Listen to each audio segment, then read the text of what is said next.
দুর্ঘটনার কয়েক ঘন্টা আগে সামাজিক যোগাযোগ মাধ্যম ফেসবুকে আবুল কালাম লিখেছিলেন, ইচ্ছেতে অনেক, আপাতত যদি জীবন থেকে পালিয়ে যেতে পারতাম। রোববার দুপুরে মেট্রো রেলের একটি পিলার থেকে খুলে পড়া বিয়ারিং প্যাডের আঘাতে প্রাণ হারিয়েছেন ৩৫ বছর বয়সী এক আবুল কালাম।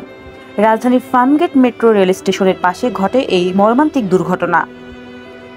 এক পুত্র ও এক কন্যার জনক ছিলেন আবুল কালাম। মাত্র ৫ ও ৩ বছর বয়স তাদের। অকাল মৃত্যুতে শোক ছড়িয়ে পড়েছে পরিবার ও এলাকায়। ওনার মাথায় পয়রা স্পিড বেগে আসছে, জিনিসটা এখান থেকে পয়রা মনে করি এখানে আসছে, এটা বেগে আসছে পরে ওই দোকানে গ্লাসটা ভাঙছে।